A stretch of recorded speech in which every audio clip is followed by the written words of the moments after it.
I did what I didn't do for 8 years, and her assessment could have been, and I don't know, was grade point average. Michelle Obama ist seit langem für ihre Gelassenheit, ihren Witz und ihre Diplomatie bekannt. Aber jetzt schockiert sie alle mit einer Enthüllung. Die ehemalige First Lady macht ein erstaunliches Geständnis. Das sie fassungslos machen wird: Es gab eine Person, die sie einfach nicht ertragen konnte. Aber wen meinte sie damit? Und warum spricht sie nach all den Jahren endlich mit uns? Diese Erkenntnis verändert alles. Also bleiben Sie bei uns. Was glauben Sie, was Michelle Obama demnächst enthüllen wird?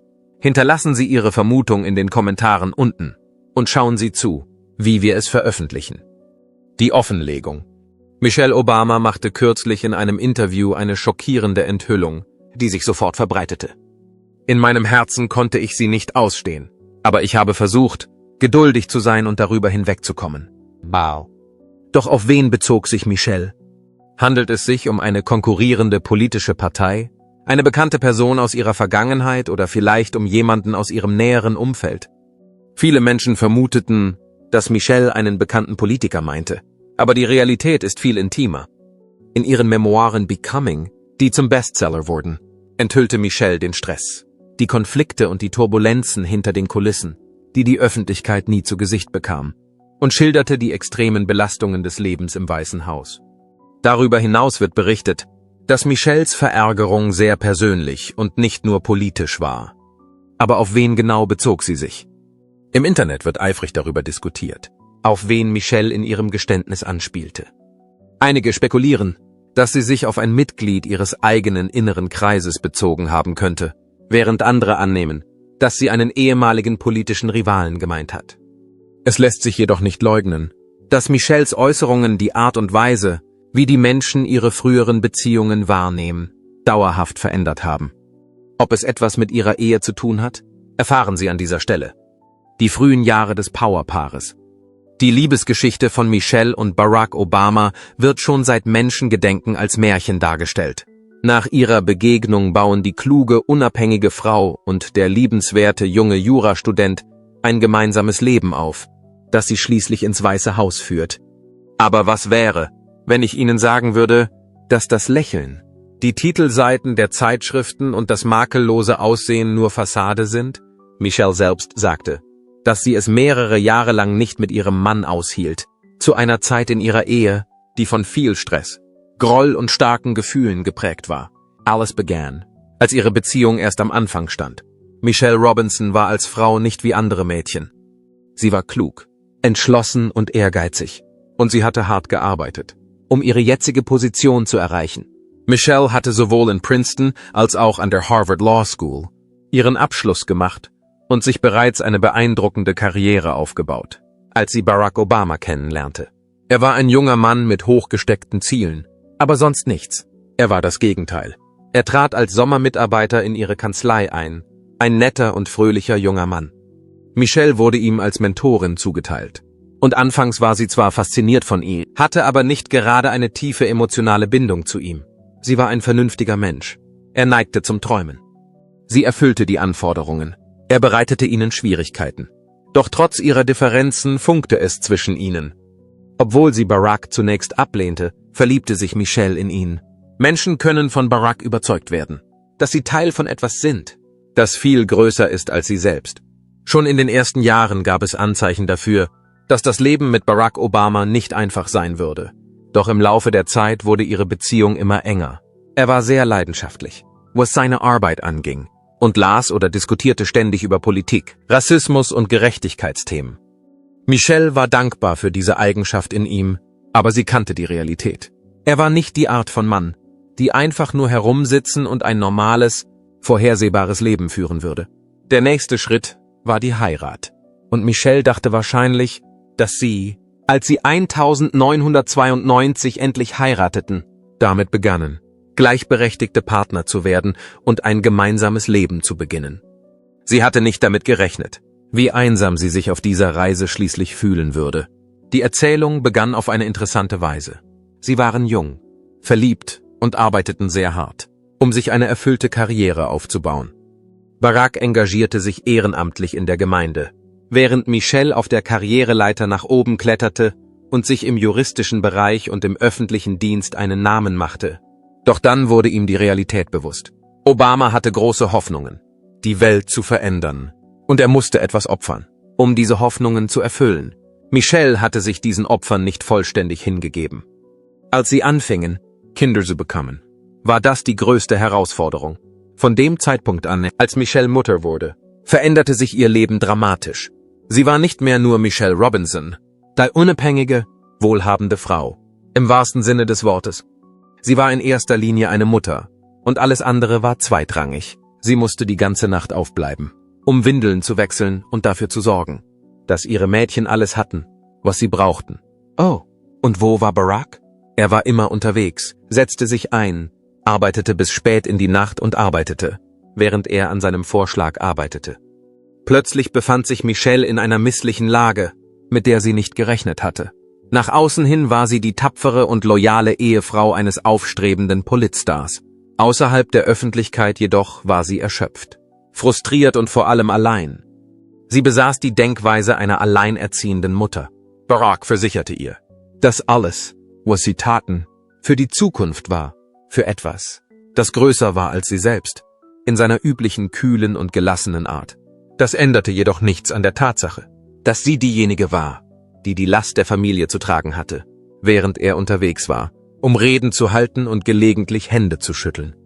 Die verpasste Zeit mit der Familie und die langen Arbeitszeiten waren nicht die einzigen Gründe dafür.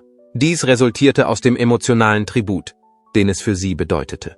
Sie hatte nicht mehr das Gefühl, die volle Kontrolle über ihr Leben zu haben, sondern hatte das Gefühl, in der Verantwortung zu ertrinken, die nicht gleichmäßig auf mehrere Personen verteilt war. Infolgedessen war sie ihm gegenüber verbittert. Sie hatte das Gefühl, alles aufzugeben, während er seinen Träumen nachgehen konnte, ohne zurückzuschauen. Und das Schlimmste, sie war für alle unsichtbar. Sie wurden von allen als das perfekte Paar und als das mächtigste Powerpaar der Welt angesehen. Michelle hingegen erlebte eine Realität, in der sie die Kinder endlich ins Bett brachte, allein am Küchentisch saß und sich fragte, ob das wirklich das Leben war, für das sie sich entschieden hatte. Und dann gab es da noch die Streitigkeiten, die aufkamen. Michelle war in ihrem Leben noch nie eine Frau, die sich zurückhielt. Barack konnte erkennen, wenn sie sich aufregte. Sie war es, die ihn mit seiner Abwesenheit konfrontierte und mit seiner Unfähigkeit zu verstehen, was es bedeutet, die ganze Last der familiären Verantwortung zu tragen. Aber was ist mit Barack? Er war die Art von Mann, die daran glaubte, dass er sich letztendlich durchsetzen würde. Er versuchte, sie verbal zu trösten, indem er ihr sagte, dass in Zukunft alles besser werden würde und dass sich all ihre harte Arbeit endlich auszahlen würde. Aber Worte allein reichten nicht aus. Es muss etwas für sie getan werden. Mehrere Jahre lang hatte sie das Gefühl, dass sie nicht genug bekommt. Inmitten all dieser Ereignisse offenbarte Michelle etwas Unerwartetes. Während ihrer gesamten Ehe gab es Zeiten, in denen sie ihn nicht ausstehen konnte. Als sie das erwähnte, sprach sie nicht nur über eine schwierige Zeit oder ein paar schlechte Monate. Wir sprechen von einem Jahrzehnt, in dem sie diesen Groll und die Überzeugung hegte, dass sie allein war, während er draußen war und die Welt verbesserte. Trotz allem blieben sie zusammen. Der Stress des öffentlichen Lebens. Es gab ein ganzes Jahrzehnt, in dem Michelle Obama Barack nicht ausstehen konnte, und sie hat nicht gelogen, als sie das sagte. Es war etwas wirklich Bemerkenswertes. Nicht nur die üblichen Irritationen, wenn man mit einem ständig beschäftigten Menschen verheiratet ist. Es gab etwas Wesentlicheres, etwas, das sie daran zweifeln ließ, ob sie weiterhin zusammen sein konnten. Die Tatsache, dass Barack zu dieser Zeit kein normaler Ehemann war, trug einen großen Teil der Schuld daran. Ihr ohnehin schon schwieriges Leben sollte noch komplizierter werden, denn er war ein Mann mit politischen Ambitionen. Michelle hatte ihre Töchter in all den Jahren erzogen, in denen sie sich als Alleinerziehende gefühlt hatte, während Barack seinen Träumen nachging. Zu allem Überfluss beschloss er auch noch, für ein öffentliches Amt zu kandidieren, als ob die Dinge nicht schon schwierig genug wären. Am Anfang war es eine lokale politische Kampagne für den Senat des Staates Illinois. Das war zwar schwierig, aber nicht unüberwindbar. Dann kandidierte Michelle für den US-Senat, und damit begannen sich die Dinge in einer Weise zu verändern, die Michelle nie ganz voraussehen konnte. Plötzlich war Barack nicht nur beschäftigt, sondern auch völlig abwesend. Während er ganz mit dem Gedanken beschäftigt war, die Wahl zu gewinnen, musste Michelle sich zu Hause um alles kümmern. Die Idee ergriff ihn auf körperlicher, emotionaler und mentaler Ebene. Es war allgemein anerkannt, dass Barack Obama das nächste große Ding in der Politik war. Ein Mann, dessen Reden Millionen von Menschen inspirieren und den Lauf der Geschichte verändern könnten. Aber Michelle? Sie sah sich um und stellte fest, dass die Schulbrote gepackt, die Wäsche gefaltet und die Schularbeiten kontrolliert werden mussten.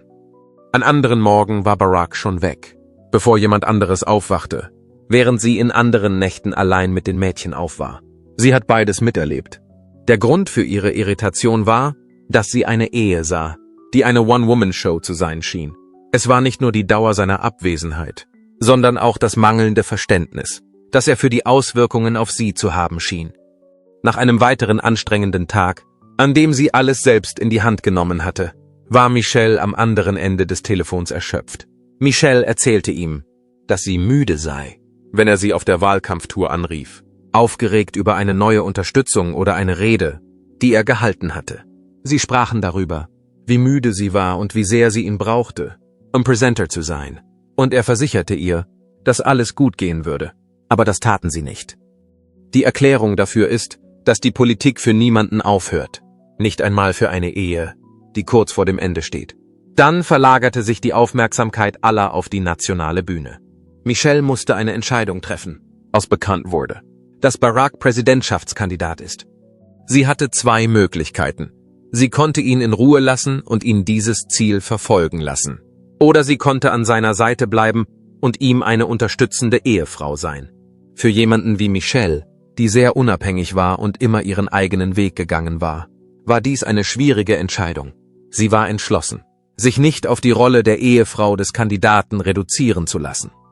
Die Persönlichkeit, die Karriere und das Leben, das sie sich aufgebaut hatte, wurden durch die Tatsache, dass sie Mrs. Obama war, überhaupt nicht beeinträchtigt. Obama war. Als Barack Obama jedoch erklärte, dass er für das Präsidentenamt kandidieren wolle, änderte sich alles. Sie stellte schockiert fest, dass ihr Leben nicht mehr ihr eigenes war. Alles, was sie tat, und alles, was sie sagte, wurde gelesen, kritisiert und untersucht. Menschen, die ihr noch nie begegnet waren, hatten vorgefasste Meinungen über sie, ihre Überzeugungen und ihr angemessenes Verhalten. Und das war erdrückend für eine Frau, die immer sehr stolz darauf war, aufrichtig zu sein. Michelle war mehr, als sie zuvor gewesen war. In diesem Moment war sie die Frau, die neben Barack Obama stand. Und nicht nur das, alles, was sie tat, musste dem idealen politischen Narrativ entsprechen. Die Prüfung wurde schonungslos durchgeführt. Wenn sie sich selbst zu ernst nahm, könnten die Leute denken, sie sei distanziert. Wenn sie zu viel lächelte, dachte man, sie strenge sich zu sehr an. Sie wurde als wütend bezeichnet, wenn sie ihre Gedanken aussprach. Noch schlimmer war die Tatsache, dass sie nicht in der Lage war, die Umstände zu ändern, egal wie sehr sie sich bemühte, so zu sein wie alle anderen. Die Welt hatte bereits entschieden, was sie war. Dadurch fühlte sie sich mehr als durch alles andere eingeengt. Und dann war da noch der ständige Druck, der immer Höchstleistungen verlangte. Sie musste so tun, als würde ihre Ehe gut laufen, obwohl sie in Wirklichkeit nur am seidenen Faden hing, während sie gleichzeitig die Rolle einer hingebungsvollen Ehefrau, einer hingebungsvollen Mutter und einer kultivierten First Lady in Waiting spielen musste. Auch wenn sie es nicht ausdrücken konnte, schien sie müde zu sein. Sie war verärgert, aber sie konnte ihre Gefühle nicht ausdrücken. Sie musste für die Kameras lächeln, obwohl sie wütend war. Außerdem wird man der emotionalen Belastung, die eine solche Verschleierung mit sich bringt, irgendwann überdrüssig. Es schwächt die eigene Identität so sehr, dass man sich nicht mehr mit der Person identifizieren kann, die man einmal war. Was ist das Schlimmste von allem? Barack hat es offensichtlich nicht verstanden. Er befand sich in einem ganz anderen Universum. Was der Grund für seine Abwesenheit war, nicht etwa ein Mangel an Besorgnis. Er verstrickte sich in die Hektik des Wahlkampfs, die aus den Reden, dem Plan und der Vorstellung, was sie tun könnten, bestand. Außerdem hatte Michelle das Gefühl, dass sie mitgerissen wurde und keine Kontrolle über die Richtung hatte, die sie einschlugen, während er glaubte, dass sie zusammenarbeiteten, um etwas Sinnvolles zu schaffen. Und diese Feindseligkeit kam nicht von ungefähr. Sie nahm immer mehr zu, bis es schien, als ob eine Mauer sie trennte. Michelle war nicht der Typ, der Schmerzen schweigend erträgt. Sie drückte Barack gegenüber genau aus, wie sie sich fühlte. Es gab Streit, unangenehme Gespräche und Momente, in denen sie sich wirklich fragte, ob sie es schaffen würden. Denn es ist schwer, in einer Ehe zu bleiben, wenn man das Gefühl hat, dass man nicht existiert. Befinden Sie sich in einer Situation, in der man von Ihnen Opfer erwartet, diese aber nicht anerkennt? In einer Welt, in der Millionen von Menschen Ihren Mann respektieren, Sie aber das Gefühl haben, dass er sie nicht allzu oft sieht? Es war nicht nur so, dass Michelle die Situation hasste. Während dieser Zeit hegte sie eine tief sitzende Feindseligkeit ihm gegenüber. Ihre Wut rührte daher, dass sie auf ihre Träume warten musste, während er die Freiheit hatte, seinen zu folgen. Sie hasste es, dass er einen Raum betreten konnte und von allen Anwesenden respektiert wurde, während sie ständig zeigen musste, dass sie dazugehörte. Sie war sehr frustriert darüber, dass die Welt in ihm den perfekten Anführer sah, während sie sich bemühte, ihre Familie zusammenzuhalten. Aber sie blieb. Trotz der Schwierigkeiten, trotz des Gefühls, dass sie degenerierte, blieb sie hartnäckig bei ihm. Es ist jedoch sicher, dass sie nicht nur darauf wartete, dass die Dinge besser werden würden. Sie kämpfte um ihre Ehe, auch wenn es sich so anfühlte, als würde sie jede Schlacht allein schlagen. Selbst die stärksten Menschen kommen irgendwann an ihre Belastungsgrenze, und Michelle war der Leim, der alles so lange zusammenhielt. Sie stellte sich die Frage, ob ihre Ehe Bestand haben könnte, während sie am Abgrund von etwas stand, das sie nie für möglich gehalten hatte. Im Laufe der Jahre war die Feindseligkeit gewachsen, und die Einsamkeit hatte sie erfasst. Sie stand nun am Rande von etwas, das sie sich nie erträumt hatte. Als Barack seine Präsidentschaftskampagne intensivierte, war Michelle nicht nur erschöpft, sie war völlig erschöpft. Sie war so müde, dass man es kaum übertreiben konnte. Sie wusste, dass ihr Leben nicht mehr ihr Eigentum war, und sie spürte, wie es sich immer mehr auflöste. Sie war mit einem Politiker verheiratet, aber das war nicht mehr der wichtigste Faktor. Das Gesprächsthema war die Ehefrau des Politikers, von dem viele glaubten, er würde den Lauf der Geschichte verändern. Doch das hatte seinen Preis, und Michelle war diejenige, die ihn zahlen musste. Überall, wo sie hinkam, wollten die Leute etwas von ihr kaufen. Sie schätzten ihre Attraktivität, Anmut, Freundlichkeit und Ansprechbarkeit. Sie wollten, dass sie die perfekte Ehefrau, die liebende Mutter und der Inbegriff von Eleganz und Autorität ist. Ihr Ziel war es, neben Barack zu stehen und zu grinsen, als ob sie es von Natur aus tun würde. Das war allerdings kein einfacher Prozess. Ich war sehr erschöpft davon. Noch schlimmer war die Tatsache, dass niemand an ihren wahren Gefühlen interessiert zu sein schien. Es schien, als sei sie in der Rolle verschwunden, die viele von ihr erwartet hatten. Außerdem machte sich nicht einmal Barack die Mühe, anzuhalten und sich zu erkundigen, wie es ihr geht. Niemand versuchte überhaupt, anzuhalten. Kannst du mir die Wahrheit sagen? Keines dieser Ergebnisse war zu erwarten. Im Laufe dieser Jahre erkannte Michelle, die schon immer dafür bekannt war, ihre Ideen zu äußern, dass sie mit ihrer Gereiztheit besser umgehen konnte als in der Vergangenheit. Da es sich nicht mehr nur um ein Familienessen handelte, konnte sie Barack nicht einfach die Schuld dafür geben, dass sie wieder einmal ein Familienessen verpasst hatte. Es war nicht nur ein Treffen, um sich auf das Gespräch vorzubereiten, sondern auch eine Wohltätigkeitsveranstaltung. Die Tatsache, dass sie sich plötzlich in der Gegenwart einer großen Gruppe von Menschen wiederfand, die jede ihrer Bewegungen beobachteten und darauf achteten, dass sie ihrer Botschaft treu blieb, machte es ihr schwer, einfach auszudrücken, wie erschöpft sie sich fühlte. Sie hatte den Eindruck, dass sie vorsichtig sein sollte mit dem, was sie sagte, selbst wenn sie allein waren, da alles, was sie sagte, missverstanden und gegen sie verwendet werden konnte. Es war eine schwere Bürde, und das Gewicht dieser Realität wurde mit jeder Sekunde schwerer und schwerer. Nach einer gefühlten Ewigkeit kam dann der Moment, der alles für immer verändern sollte. Zu diesem Zeitpunkt wurde Barack zum Sieger erklärt. In diesem Moment wurde alles, was bis dahin schwierig gewesen war, noch viel schwieriger. Trotz der Tatsache, dass der Wahlkampf extrem schwierig war, konnte Michelle in dieser Zeit zumindest eine gewisse Normalität in ihrem Leben aufrechterhalten. Jetzt gibt es kein Zurück mehr. Während dieses Zeitraums war sie die First Lady der Vereinigten Staaten von Amerika. Die Möglichkeit, ein normales Leben zu führen, spontane Spaziergänge mit ihren Mädchen zu unternehmen oder eilige Besorgungen im Supermarkt zu machen, war für sie nicht mehr gegeben. Michelle betrachtete das Weiße Haus als ihr neues Zuhause, und sie hatte dabei ein Gefühl der Beengtheit. Alles war geplant. Alles war festgelegt und alles war unter Kontrolle. All das war unter Kontrolle.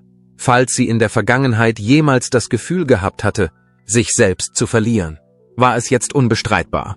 dass sie sich selbst verlor. Zu diesem Zeitpunkt war Barack zweifellos in seinem Element. In seinem ganzen Leben hatte er immer den Wunsch gehabt, Entscheidungen zu treffen, die einen bedeutenden Einfluss auf die Nation haben würden, mit einflussreichen Persönlichkeiten aus anderen Ländern zu interagieren und große Hindernisse zu überwinden. In seinen Gedanken hatte er sich immer an diesem besonderen Ort gesehen. Wo befindet sich Michelle? Sie war sich ihres derzeitigen Aufenthaltsortes überhaupt nicht bewusst. Die Gefühle der Isolation, die sie in der Vergangenheit erlebt hatte, waren nichts im Vergleich zu dem, was sie in diesem Moment erlebte. Barack war nicht nur extrem beschäftigt, sondern das war noch nicht alles. In seiner Eigenschaft als Präsident der Vereinigten Staaten von Amerika herrschte er über die Nation. Es war unmöglich, die Situation zu verhindern. Jeden Tag hatte er den Eindruck, dass seine Aufmerksamkeit auf 100 verschiedene Arten gelenkt wurde. So sehr er Michelle und die Mädchen auch liebte, er würde seine Liebe zur Nation nie über seine Liebe zu ihnen stellen. Er würde seine Liebe für das Land immer an die erste Stelle setzen. Es war einfach die Art und Weise, wie die Umstände waren. In der Zeit, in der Barack sich auf sein Ziel konzentrierte, musste Michelle wieder einmal einen Kompromiss eingehen und die Ruhe bewahren. In diesem besonderen Moment war die Last jedoch zu groß, um sie zu tragen. In den Nächten verbrachte sie gelegentlich Zeit allein in den Privaträumen des Weißen Hauses, wo sie über die Tage nachdachte, in denen sie zusammen gelebt hatten. In ihren Gedanken dachte sie darüber nach. When alles lief, sehnte sie sich danach, wieder die Person zu sein, die sie vorher war. Es gab Zeiten, in denen sie sich fragte, ob sie die Dinge falsch verstanden hatte oder nicht. Sie hatte keine Vorbehalte gegen die Zuneigung, die Barack ihr entgegenbrachte. Das war nie ein Problem, das jemals aufgetreten ist. Die Gefühle der Erschöpfung, der Bitterkeit und des Vernachlässigtseins hingegen konnten nicht allein durch Liebe beseitigt werden. Obwohl sie viele Jahre lang für ihn gesorgt hat. Hat irgendjemand jemals daran gedacht, sich zu erkundigen, wonach sie gesucht hat? Wurden die Opfer, die sie gebracht hat, jemals von irgendjemandem in Betracht gezogen? Was ist der schwierigste Aspekt des Prozesses? Es gab keine andere Wahl. Obwohl sie nicht in der Lage war, die Ehe zu verlassen, war sie auch nicht in der Lage, das Leben zu verlassen, das sie gemeinsam aufgebaut hatten. Jeder auf der Welt beobachtete sie. Da sie sowohl für sich selbst als auch für sich selbst einen Misserfolg darstellen würde, konnte sie es sich nicht leisten, der Versuchung nachzugeben, zusammenzubrechen. Ein Skandal von nationalem Ausmaß würde folgen. Allein der Druck, dem sie ausgesetzt war, reichte aus, um sie aufrechtzuerhalten. Trotzdem war sie sich tief im Innern bewusst, dass etwas geändert werden musste. Trotz der Tatsache, dass nicht alles gut lief, konnte sie nicht weiter so tun, als ob es so wäre. Außerdem war die Einsicht, dass sich etwas ändern musste. Der letzte Anstoß für sie, sich auf eine Tätigkeit einzulassen, die sie nie zuvor getan hatte. Ein Schritt in die richtige Richtung auf dem Weg zur Versöhnung.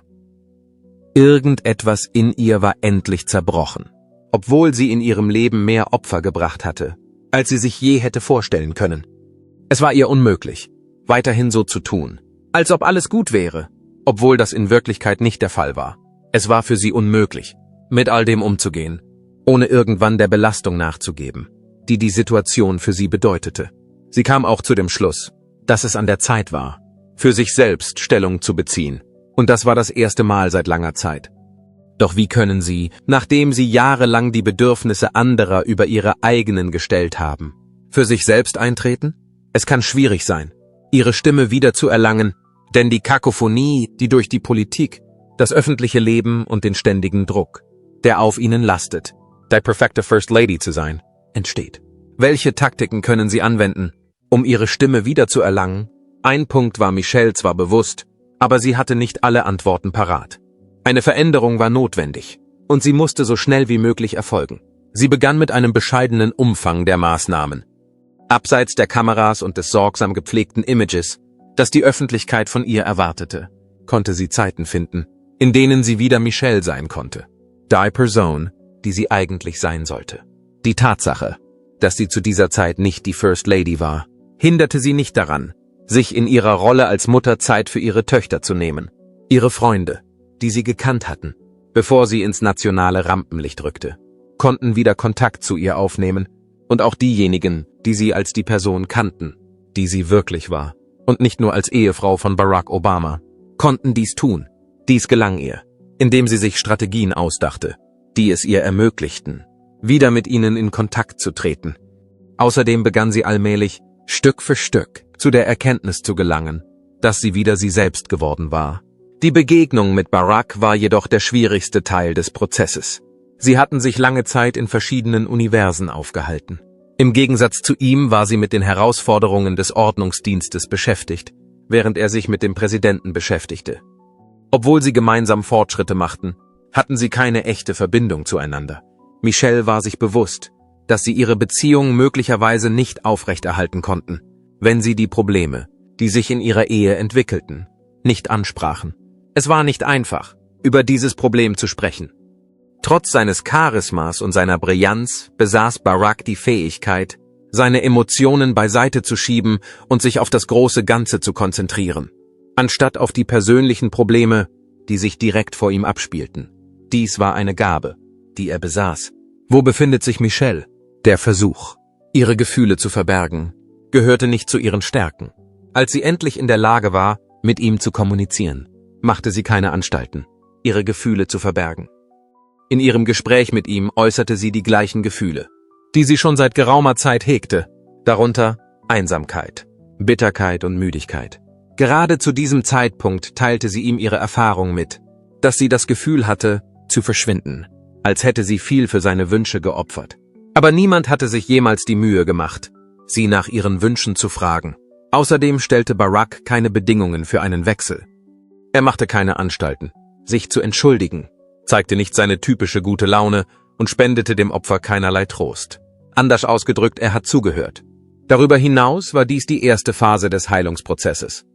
Tatsächlich war Barack bis vor kurzem derjenige, der Michelle als selbstverständlich ansah, weil er so sehr mit dem Ausmaß seiner Aufgabe und der Verantwortung, die mit der Führung einer Nation verbunden ist, beschäftigt war. Hatte er die Auswirkungen auf seine Frau nicht erkannt. Er ging davon aus, dass sie immer widerstandsfähig sein würde, dass es ihr immer gut gehen würde und dass sie immer in der Lage sein würde, mit allen Umständen umzugehen, die da kommen würden. Andererseits wurde ihm jetzt, da er der Frau gegenüberstand, die so lange für ihn dagewesen war, plötzlich bewusst, wie sehr sie sich abgemüht hatte.